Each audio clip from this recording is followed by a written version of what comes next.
Make sure I'm turned on here. I'm going to speak from the floor tonight, if that's okay with y'all.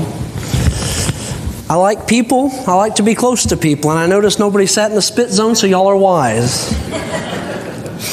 I'm glad to be with you tonight to share with you a little bit about the work that I've done in Ethiopia. But more importantly, I am excited to share in fellowship with you. One of the wonderful blessings of doing foreign work is that you don't just go over there to help others. You also reap the blessings of what God has designed the church to be and what fellowship ought to look like. And the longer that I have done this work, the more I have realized how it connects people. The gospel connects people. That's what it was always intended to do, was to connect people together who really have no business being connected together at all. You know, I travel 8,000 miles to the other side of the world to see these people that I have very, very little in common with. But I have one very important thing in common with them. And it's the same thing that I have in common with all of you. And although I don't know many of you, I love you because we love Christ and we follow Christ. And being a citizen of the kingdom of God means that no matter where you go, you've got family.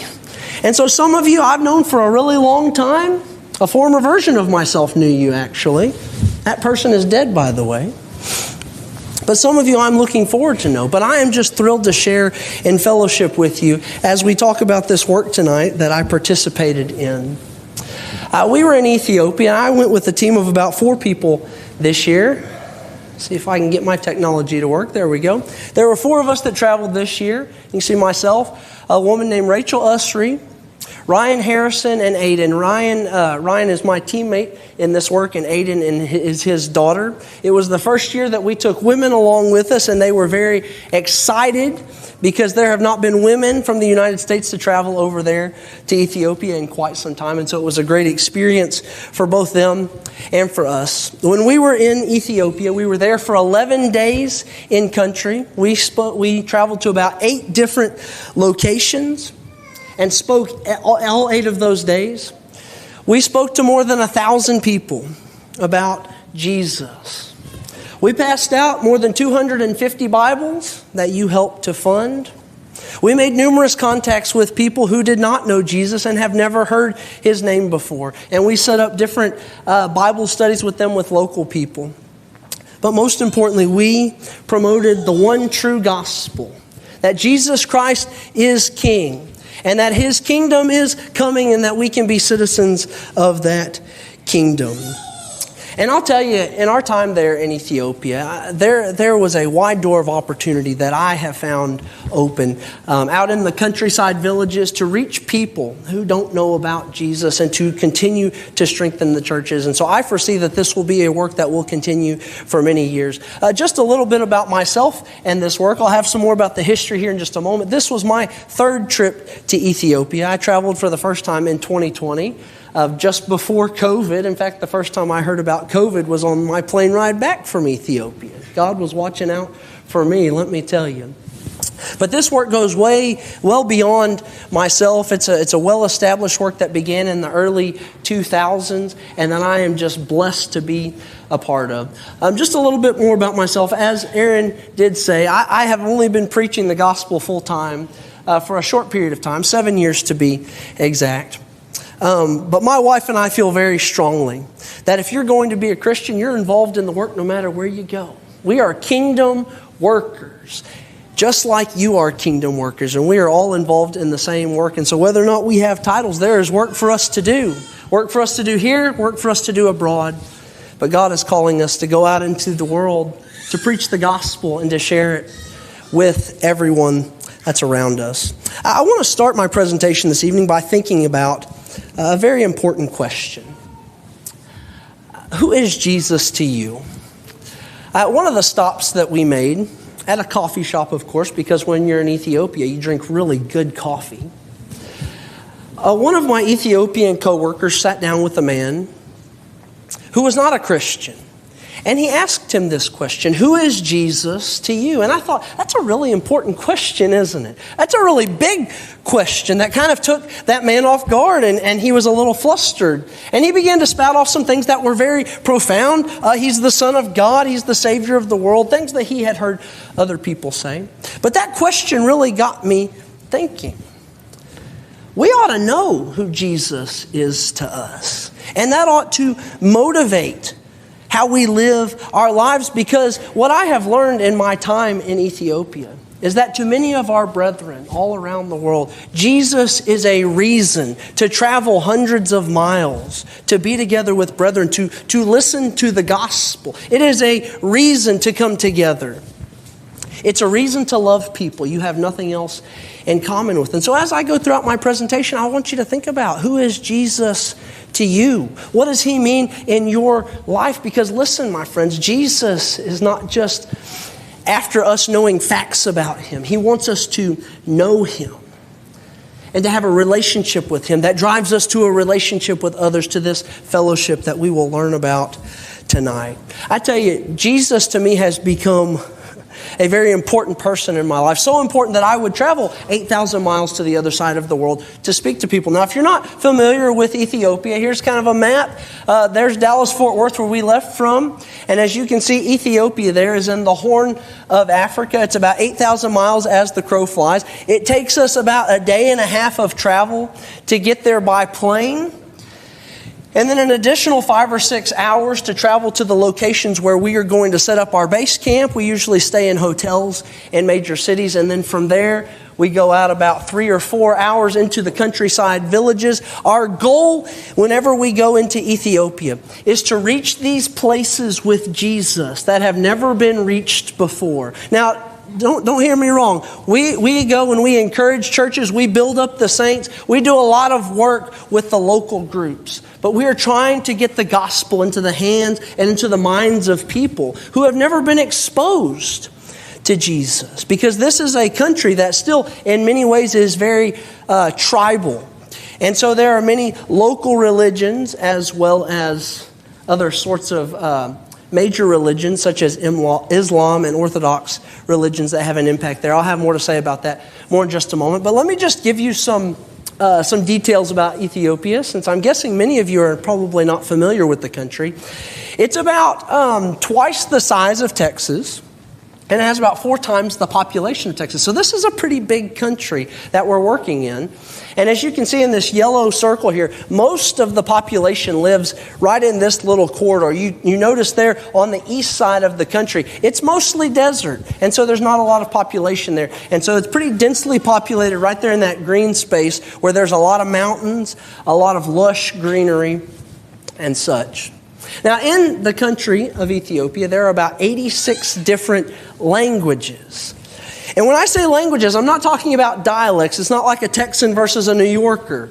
We're talking completely different languages. And again, this has to do with the tribal nature of Africa in general, but especially Ethiopia. These people, when you get out farther away from the city, these people don't have a lot of contact with one another because, quite frankly, they don't have a way to transport themselves to get closer to one another. But what this means for us practically is that we have to have someone who can translate into the local languages as we are going out and sharing the gospel. It creates some significant challenges for us because sometimes we have to use 2, sometimes even 3 translators to get the gospel communicated to the people that we are trying to talk to. But let me tell you, that doesn't stop us. In fact, we have some really capable men who are growing and developing. We have some other men who are growing and developing as translators that will help us in this arena, who speak not 1 or 2, but 4 or 5 different languages that we take along with us. Now, there is a national language in Ethiopia called Amharic that many people do speak or at least understand. But even still, once you get into these remote areas, sometimes people just don't speak that language. And so these are some challenges that we face, but it doesn't stop us from going. I want you to notice also that last statistic on this screen. Literacy there is 49%. What that means practically is that when we go into Ethiopia, if I hand 2 people a Bible one of them can read it. Now you can see how that would be a significant challenge in our work, and that's something that is really on the front burner of our minds. How can we alleviate this? Because you believe as well as I do that the power is in the gospel, and if we can get the gospel into people's hands, it can change their lives, right? But what if they can't read it? What do we do? I'll talk more about this at the end, but we are already in talks with some different organizations to try to get the Bible translated into their languages in audio form so that people can listen to the Bible. But that's a significant challenge. People that cannot hear the Word of God can't believe the Word of God. But that's part of the reason that we go. We go to Ethiopia to teach them the Bible, to share the gospel, to equip preachers to teach the gospel. Now, I want you to notice that very bottom statistic, though, and this is a very key statistic in our work. Ages 15 to 24, literacy is much higher. 72% was the last time they took a census, and I believe that was 3 or 4 years ago. And that is on the rise because Ethiopia has made a concerted effort to educate their children.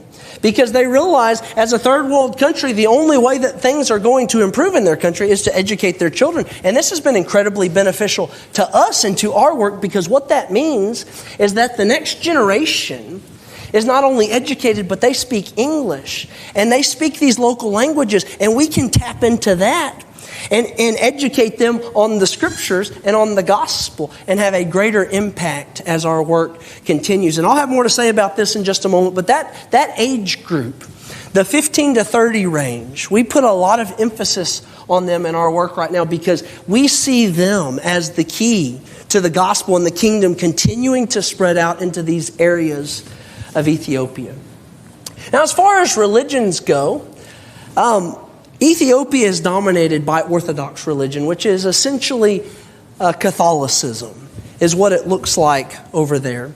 43% of people, and as you can see, the northern middle section is mostly where the Orthodox religion is dominant. But Islam is also a very strong force there in Ethiopia. That whole eastern side of Ethiopia is Islamic, and it's pretty radical Islam. And so that creates some conflict within the country, which is, again, is another challenge that we are facing. But I want you to notice that 19% Protestant, that's where we fall into it. Now, Protestant kind of encapsulates a lot of different forms of Christianity.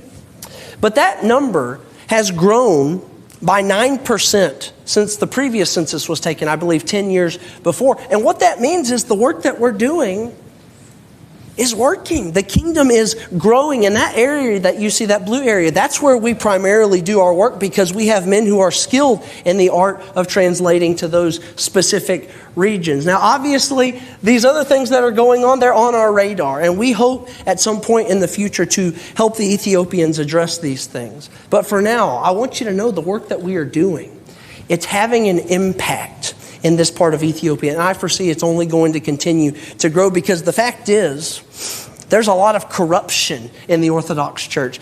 And Islam isn't all that popular these days, especially not in Ethiopia. And so there's a lot of opportunity for the gospel. The people are eager to hear things that are true and that are real. And it is amazing to see when you give someone the pure, unadulterated gospel, how it touches their hearts and changes them. You know, growing up in a culture such as ours where Christianity is just kind of all around us, sometimes we lose the impact of the gospel and its ability to change people, to be so clear when it is first heard. And listen, I'm not saying that it can't in our culture.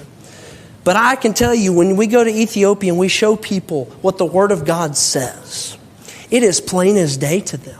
And it has an impact on their lives. Now, when we go to Ethiopia, let's see if I can get this to play. These are kind of what the roads look like out in the countryside. The city is a lot like ours. It's very highly developed, but we go out into these remote villages that don't have great infrastructure. And so what might take us an hour here to travel from point A to point B will take us 3, 4, sometimes 5 hours to get out there. And this isn't a very good video, but I just wanted to show this is a typical Ethiopian road. In fact, this is probably one of the better roads that we traveled on as we're going out into these remote villages. And besides that, the roads are shared with everyone. I took some pictures along the way as we were driving. People just kind of hop on buses and riding donkey carts. There's this guy, 5 people on a motorcycle. By the way, would not recommend this. I just kept watching this guy waiting. When are they going to tip over? But this is how people live. This is how people travel. The roads are used by everyone. They're used by animals. They're used by heavy equipment. When stuff breaks down, it just gets left there. The infrastructure is very complicated, and it's like that in any third world country. If you've ever heard a report from someone going to a third world country, transportation makes our work complicated. But it doesn't stop us from going. In fact, I have begun to see the complicated infrastructure as a blessing to our work, because what it really does is it forces us to slow down and realize that not everything is about efficiency. Sometimes it's just about fellowship. And the time that we spend in the car with our Ethiopian brethren and workers is valuable time where we get to talk to them one-on-one about their work in the kingdom and about their lives and their families. There is value in slowing down and appreciating the people that you are working with. I think we lose that sometimes in our American fast-paced culture. And I have learned from these brethren, slow down. Pay attention to the people you're with, because these are the people God has given you. Now let me introduce you to the team of people that we work with. We have a very solid group of men that have been doing gospel work for quite some time. In fact, one of the men, the last man that I will introduce you to, has been preaching the gospel for 40 years, actually more than 40 years. And so this work is not a work filled with men who are new to the gospel or who are not unskilled in dealing with the issues that come along with it. These are men who are seasoned. And each one of these men that I'm going to introduce to you, minus one, are currently working as full-time workers in a local church today. So the first guy I'd like to introduce you to is Mesfin. That's Mesfin and his wife, Gannett. He works in the capital city of Addis Ababa. He works with a church called the Sephira Church.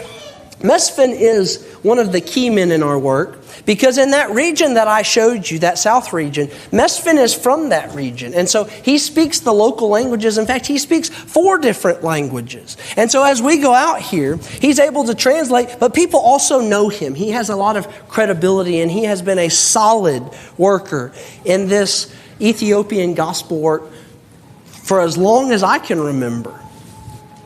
The next man I'd like to introduce you to is Tishala. Tishala works with the Durame Church, which is one of the southernmost churches in the area that we're looking at. Tishala has 7 children. I have 3 children. He has 7 children and counting. I think that's his hobby. But he is an excellent man of God. Let me tell you, in the time that I've gotten to know Tishala, he is one of the few men that has stepped up and actually been a spiritual guide for many of us, because he cares deeply about his faith and about his family. In fact, when we were in his home, it is obvious that he is not just doing the work in the churches, he is doing the work to raise his children, just like many of us are trying to do. And I think it's important to say that, because sometimes we go over there and we just act like we're going and we're giving them something, but the reality is, they face the same challenges we do. How do we keep our children faithful? What does that look like day to day? How do I foster a godly marriage in the midst of a crooked and perverse generation? Tishala has been an excellent example of those things as he raises his kids. And he came with us this year to several of our locations as a translator as well. This young man is named Misgana. Misgana is a 26-year-old professional. This was his first trip with us. And I actually invited him to come along with us. I've known Misgana for a really long time, because his father is a gospel preacher, Johannes, and has been for quite some time. The Castleberry Church supports him. And Misgana is very interested in the work. He's very interested in developing his translation skills. And Misgana cares about talking to people about the gospel. In fact, he and I had many conversations about him getting into full-time work and full-time ministry. And in the time since I have left Ethiopia, Misgana and another man have actually begun a new church, a new work in an area where there is no church, because they saw this need and they said, we need to do this. He's the kind of person that takes initiative. Even though he has a full-time job, he is investing himself in teaching the gospel. In fact, his work began to impose on the time that he had to do gospel work. And about 2 weeks ago, he quit that job. and found himself a new job that requires a little bit more out of him and a little bit less pay. But he's willing to do it because the gospel to him is a reason. It's a reason to sacrifice. Jesus to him is that important. This man's name is Elias. Elias is probably one of the more important men on our trip because he is our driver. We couldn't get half the places we wanted to go to if it weren't for Elias. But not only that, Elias protects us. He tells us where to walk, where to look. He tells us what to look out for. He tells me what pocket to put my wallet in so nobody steals my wallet. He's very important to me.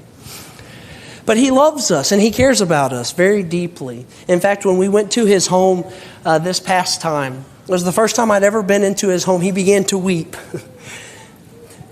Because he said, now that you have come into my home, I know that you accept me. And I said, Elias, that's foolish. You know that I accept you. He says, yes, but now I know. Because that's how the Ethiopian people are. When you come to their home and you spend that time with them, that fellowship with them, it is meaningful to them. They realize that you care about them. And so that is part of what we do in this work. This is Elias. And finally, this is Zerahun. Zerahun, I would argue, is probably the reason that this work exists. He has been preaching for more than 40 years. He began when he was, I think, 19 years old, preaching the gospel. He does most of the organization and logistics of the work that we are doing. He is a well-respected man everywhere we go. He gets asked to speak because people trust him, and we trust him completely. And let me tell you, when you're doing foreign work, that's an important character trait.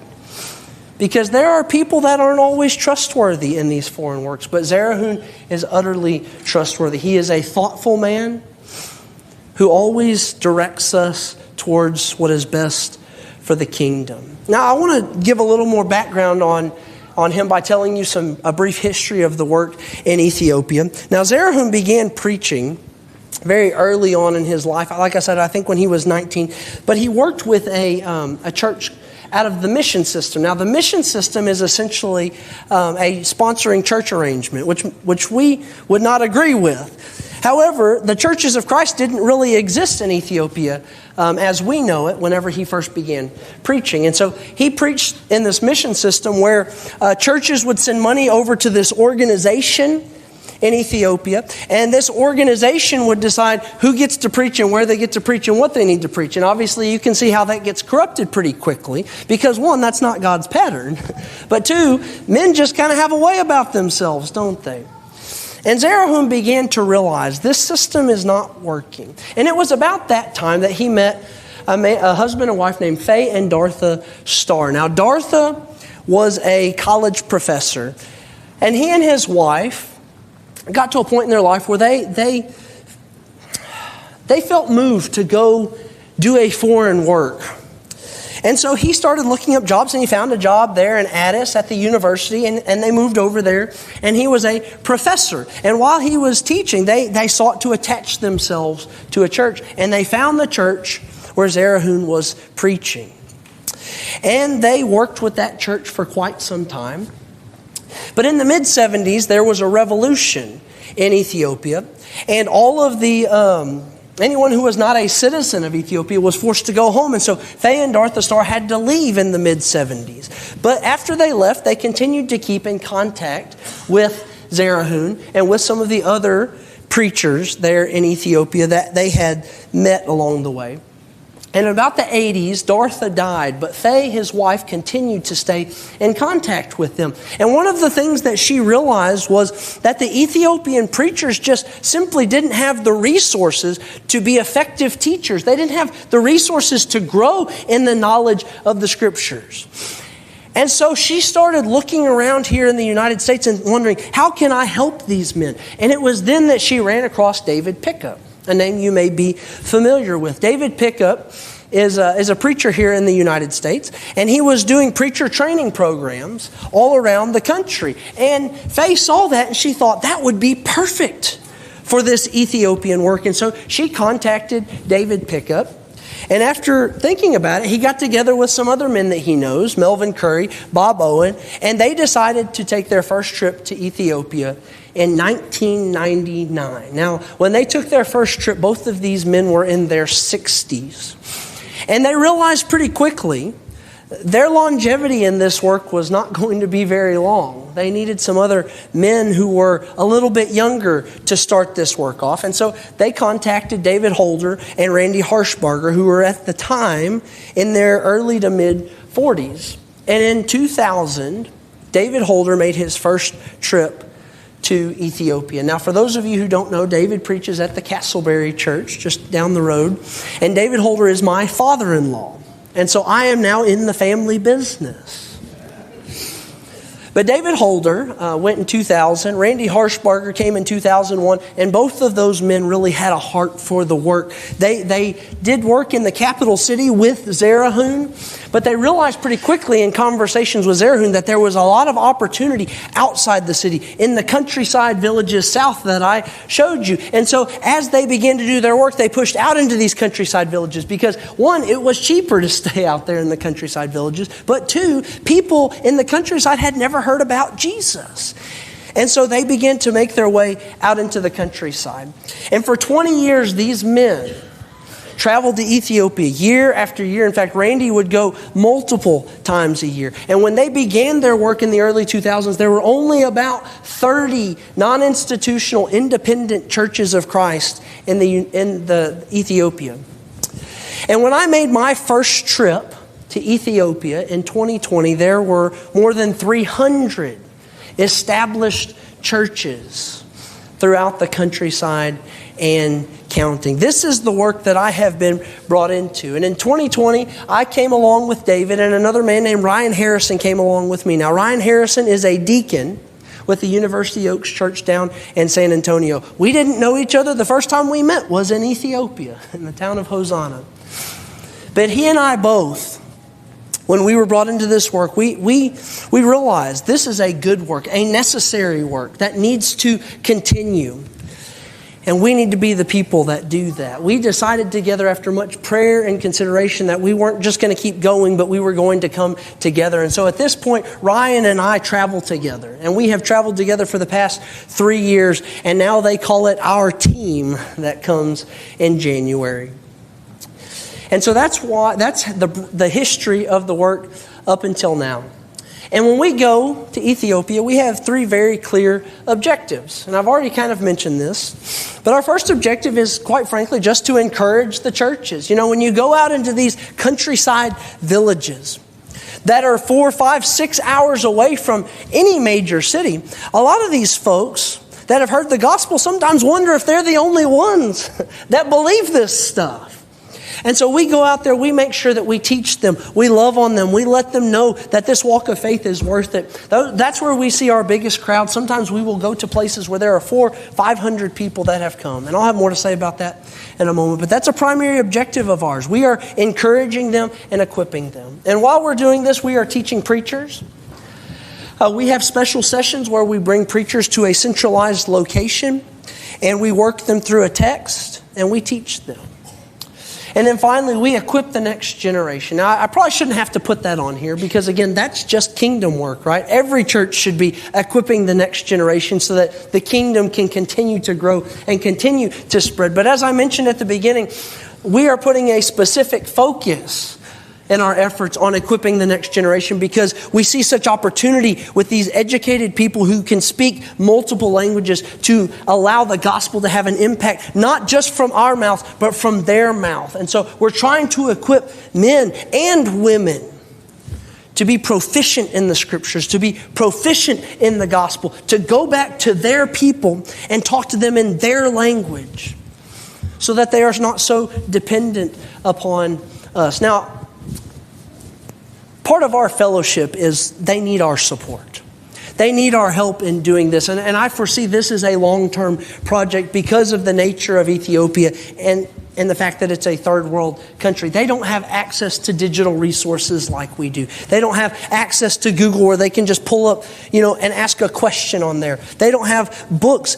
they don't have things translated in their language. They need us. And so as we continue to equip the next generation, they need us to continue coming back, if only for that single purpose, to help them continue to grow. Now, on this last trip, it was a shorter trip than usual. I mentioned we brought 2 ladies with us, and frankly speaking, we wanted them to have a good experience, and so we made the trip a little bit shorter for them. We made 2 primary stops. We landed in the capital city of Addis. We did some work in the capital. Then we went down south for 3 days where we did our countryside teaching and our focus groups. We were there for the bulk of our work before traveling back up to Addis for 3 days, spending some time with preachers and churches and just seeing how everyone was doing. Now, the place that we went this year was south to a town called Hosanna. Now, by car, Hosanna is about a 6-hour car ride because of how difficult it is. But thankfully, they are starting to develop their infrastructure, so we were able to get there a little bit quicker than we have in the past. But when we go out into these countryside villages, we are met with crowds of people. And I'll just show you this video. This is kind of the reception we get when we come in. I feel like a celebrity. People chasing me down, banging on the windows. There is such joy and enthusiasm when we come. And this is from the Christians and the children. It makes us excited to be there. And if you can't already tell, I'm already an excitable person. And then we get out there and there's just a lot of energy. But it's because of the gospel. Because to these people, Jesus is a reason to have joy in seeing someone come to bring the gospel. Now, when we show up in these villages, our programs are pretty standardized, and that's what they call them when we come. It's our program. Our programs are pretty standardized, and so I won't go through the laborious task of telling you day by day what we did. If you'd like more information, you can read my blog. I'll make sure that is available to you.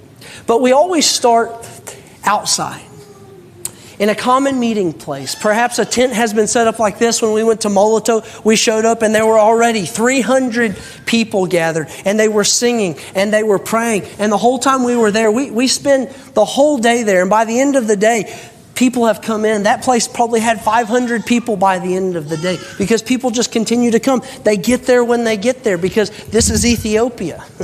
This is Ethiopia. They don't live on our time schedule.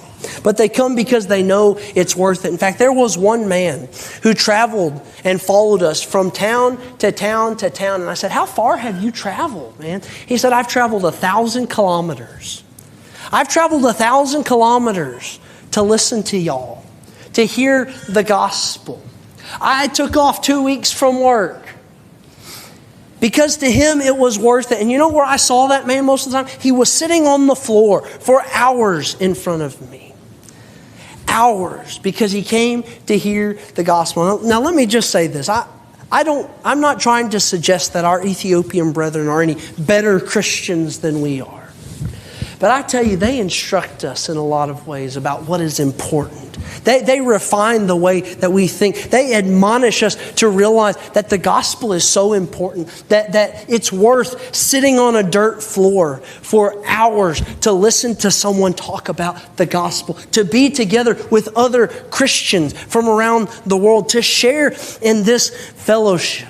Listen, you know as well as I do, sometimes we have trouble sitting through a 30-minute sermon.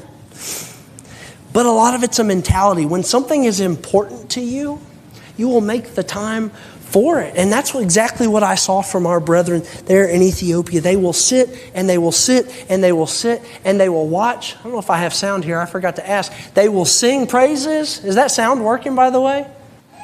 No, that's okay. We can come back to it. I'll make sure these videos are available. Their singing is wonderful. You'll love it. They sing in unison, but it's with such vigor and with such spirit.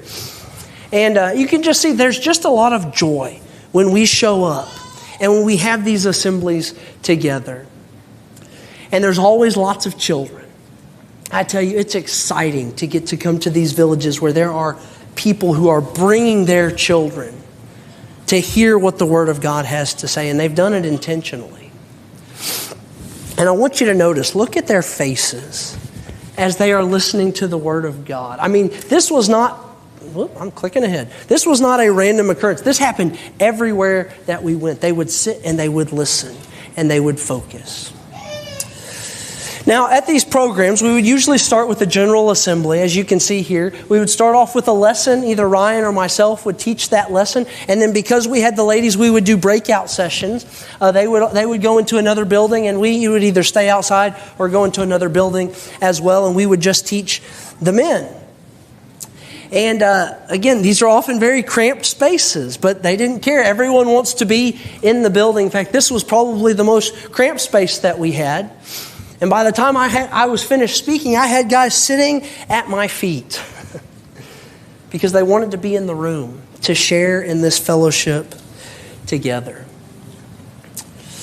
After we finish our breakout sessions, we would come back together and we would have a meal together and just spend time loving on one another. Because one of the things that I have come to appreciate is that my responsibility is not to just come and teach the gospel to people and leave. It's to come and to be involved in the lives of one another. Because I believe that is what the call of the gospel is for all of us. To be involved in one another's lives, to be in one another's homes, to see how we live so that we can speak to one another exactly where we are. And that's what we do when we're in Ethiopia.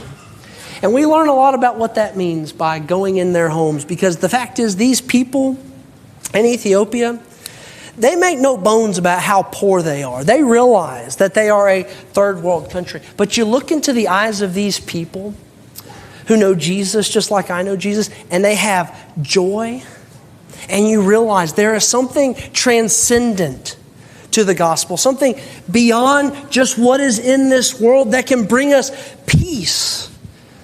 And listen, we live in a world, everybody wants that. Everybody's looking for that. And we have that to offer people. And sometimes we get caught up in the wrong things and forget the gospel is about changing our future, changing our hope, and not just changing our circumstances. After we have these countryside teachings, we did this for about 3 days. We did our focus groups. We did one in Hosanna. We did one in Durame. And these focus groups are essentially youth weekends where we invite young people, about 18 to 30, to come meet us in a centralized location. And we teach them through a book of the Bible. And this year we had one in Hosanna. We had one in Durame. We had about 200 people at each session. And as you can imagine, when you get a bunch of young people together, there's a lot of enthusiasm, there's a lot of vigor. But the people that we invited to these groups, or rather were invited by the local preachers, are those that are already engaged in the work. And so these people that have come to listen to us, they are active in their church. They are studying with their friends. In fact, many of them came and brought a friend with them, even though we didn't tell them to. Because these are people they are studying with. These are people that they are trying to teach the gospel to. This is another opportunity to expose them to what the gospel has to say. And so the people that we are meeting with are those that are building the kingdom. And we are hoping to equip them. And so this was the gathering in Hosanna. As you can see, another packed house. Terrible wallpaper, but packed house.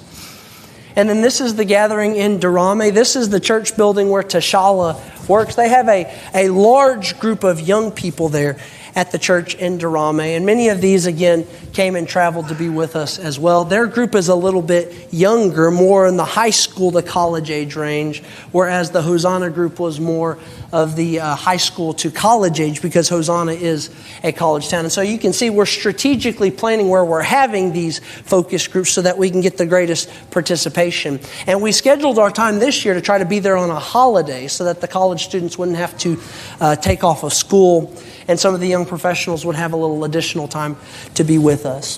When we do these focus groups, we're very intentional with our time.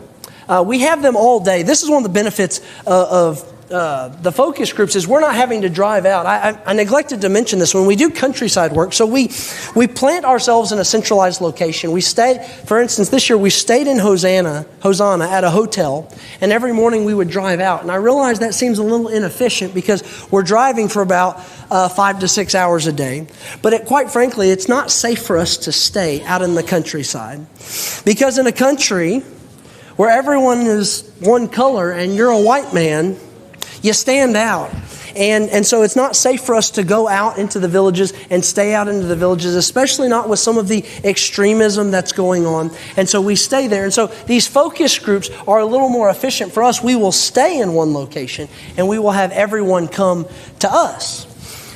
And so during these sessions, we start a little bit early. We start about 9 o'clock in the morning, and we go till about 4 o'clock in the afternoon, and we only stop to drink coffee because coffee is important. Did I already mention that? When you're in Ethiopia, you got to drink coffee. And we divide our day basically in half. The first half of our day, we are teaching through a text. This year, we taught them the book of James. What our goal was to send these young people back home with material to share with their congregation, to share with their friends. And we thought James was a good fit because, quite frankly, we didn't really know what they needed. And James has a lot of good general principles for them. And so we taught through the book of James. In fact, Ryan did most of the classes, and then I'm kind of the conversation facilitator during that time. And then in the afternoons when we come back, we will do question and answer sessions with them. And this, I tell you, is one of the most critical things that we do in our work. Because one, we allow them to ask us questions of the text that we're studying. What don't you understand? What do you need clarification on? But we also allow them to ask us any question about what they are dealing with in their local churches, or studying with people from other denominations, or people that don't know Jesus.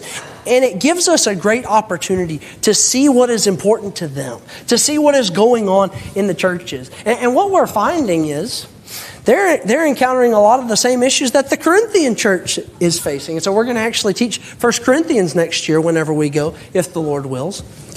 But this gives us a really important touch point, but helps us also to realize and see that these people care about their faith, because to them, Jesus is a reason to ask the hard questions. He's a reason to dig in. And that's exactly what these young people are doing. Again, I had some more singing. You'll have to listen to that when I send you out the follow-up email. But you can just see, as we are teaching these people, they are filled with joy. And you know, people often decry that this next generation, my generation, the next generation,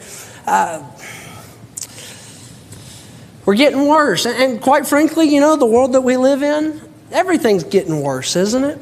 But let me tell you something very encouraging. And you see it here in the United States. God still has a generation of people for himself. And he always will. No matter where you go in the world, there will always be people who are faithful. And among these groups of people that we found in Hosanna, that we found in Durame, there is a generation of people that want to know the Lord, want to serve the Lord, and are making an impact in their community. The kingdom will continue. In fact, this might be the generation that has to come back and evangelize the United States someday. Who knows? But the fact is, God has people for himself in every generation. And we see that very clearly with these focus groups when we teach them. Now, from Durame and from these focus groups, we finished up our work back in Addis. We did something that we don't normally do this year.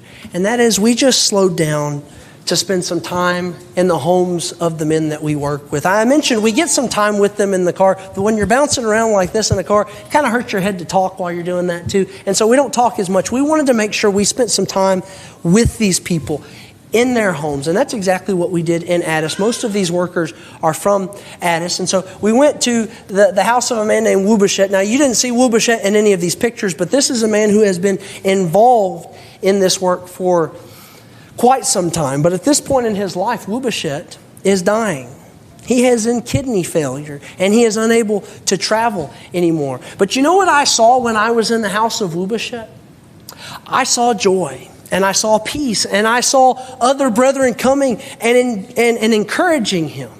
Because even though his outer self is wasting away, his inner self is being renewed day by day, because these brethren are spending time with him, because he knows that the gospel is worth it. And I'm looking into the eyes of a man who most people would say his life is terrible.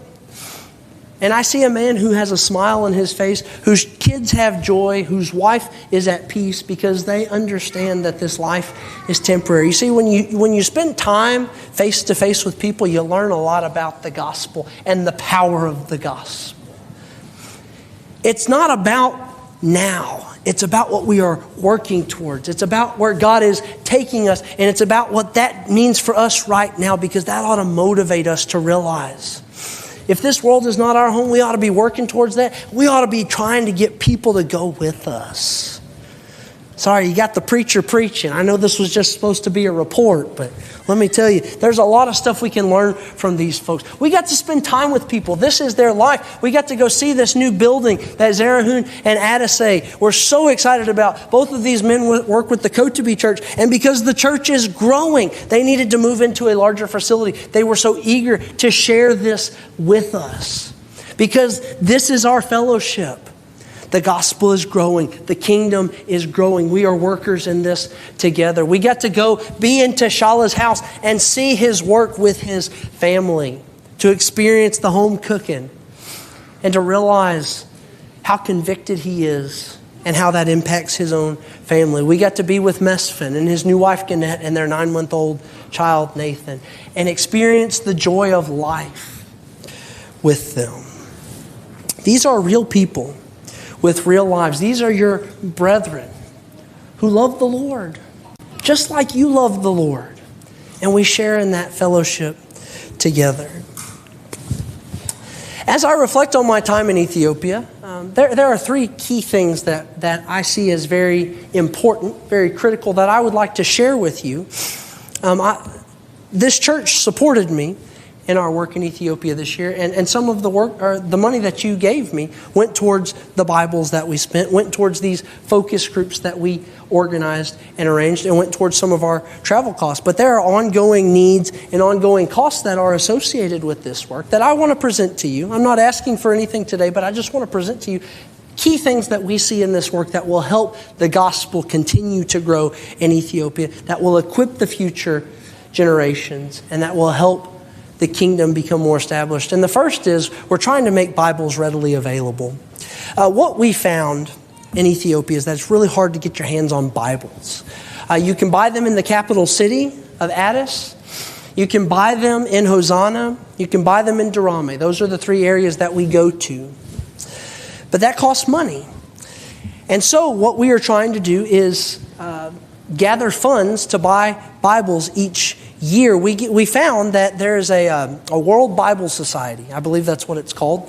And if we make a bulk order at the beginning of every year, they'll give us a pretty significant discount. And so this year I left some money with them to do that. And we were able to secure about 500 Bibles to be passed out this year. But that doesn't even scratch the surface of the needs. Preachers are constantly sending me emails, and people are calling me and asking if we can send more Bibles, because the fact is, as they are spreading the gospel, people need the Word of God in their hands. Now, as I mentioned, not everybody can read the Bible. We understand that. And so one of the things that we are working on is we're working with some organizations to translate the Bible into the local languages that are over there and put them on some audio devices. We have found a company that makes audio devices and will load anything onto them that we want. And so we've got a couple of different organizations kind of working together to make that a possibility for us. But some of that requires funding. Some of that just requires time, because the fact is some of these languages we're trying to get the Bible translated into are tribal languages. They're not written languages. And so they're oral. And so there's a lot of challenges in that regard. But what I foresee is we are going to continue to chip away little by little, and this generation that knows English is going to continue to help us, and we're going to make the gospel as available as we can in the country of Ethiopia. Another initiative is we've created a Bible study website. Because they don't have access to a lot of materials in their language, we have created a Facebook page for now, because Facebook works really well in Ethiopia. It loads fast. And we've started uploading material for them. And they have a team over there that is translating that material into their local languages, the stuff that they see fit. And so we're just continuing to feed them this information, and we're vetting it. Myself and Ryan and a couple of other men are involved in this. But we're just trying to make this stuff available to them. And then finally, I haven't touched on this too much, but one of our other key initiatives in the future is going to be outreach events. I mentioned at these focus groups that these young people are bringing friends with them. In fact, this was the first time I had really had an opportunity to talk to people face to face about the gospel, because I was interacting with some young people who spoke English.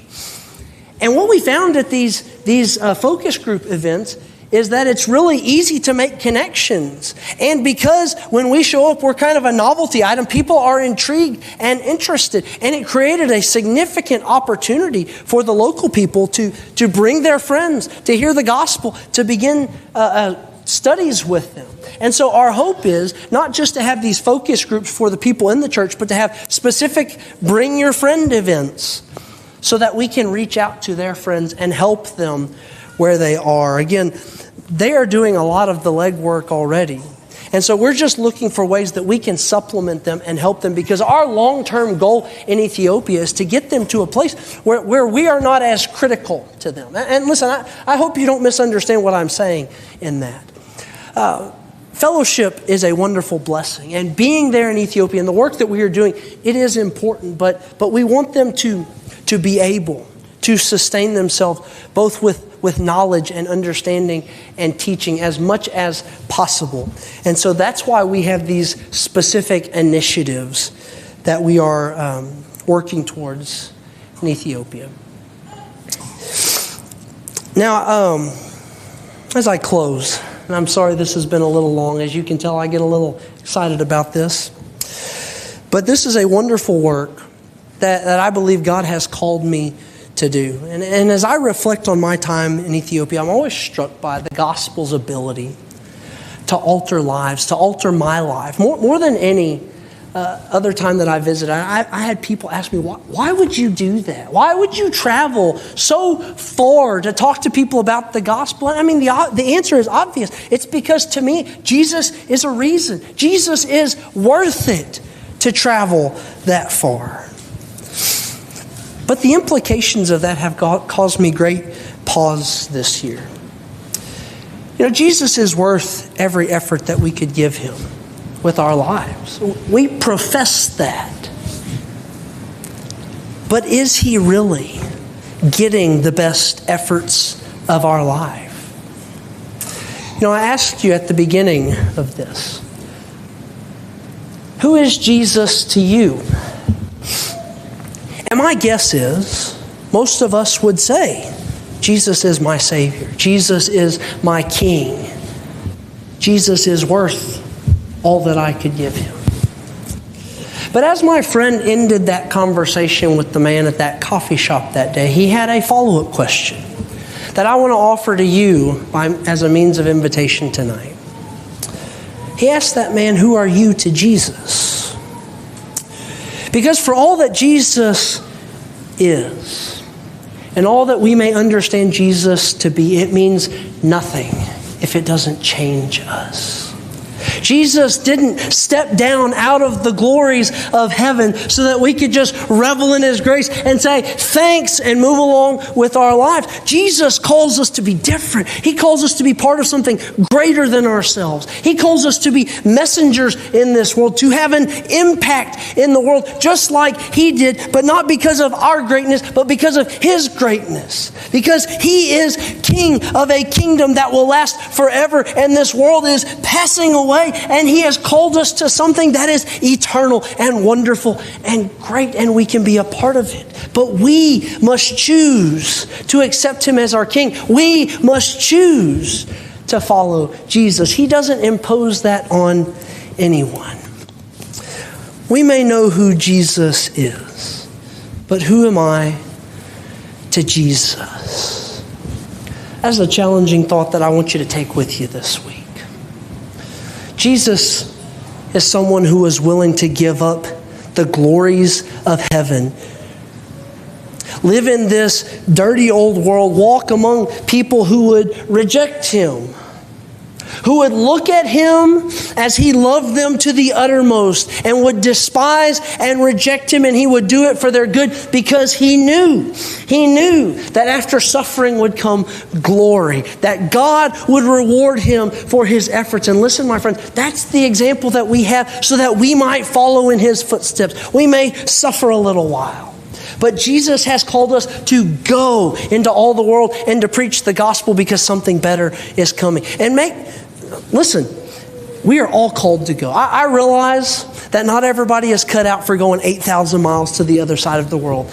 And I'm not suggesting that that's what your calling is, but we are all called to go into the world to preach the gospel. It might be going into your living room and spending time with your kids and discipling them to walk with Jesus. It might be going next door to your neighbor's house and teaching them about Jesus, using your influence for good. It may be going into your workplace. It might be going wherever it is that you go in the community and shining your light. But my friends, we must go if we are going to follow Jesus, because Jesus went and we are following Jesus. He's our King, and it will be worth it. Who are you to Jesus? Perhaps you have not been who you need to be for Jesus. I realize we all go through seasons where we are not as committed, determined, and focused as we should be. But you know what the awesome thing is? God's mercy is such that you have today to be different. Who you were is not who you have to be. Follow Jesus. Make him number one in your life, and you will experience peace and joy in a future that you will never find anywhere else in this world. Do you need to respond to Jesus? Do you need to get right with Jesus? Tonight is your night. Now is your opportunity. The invitation is yours as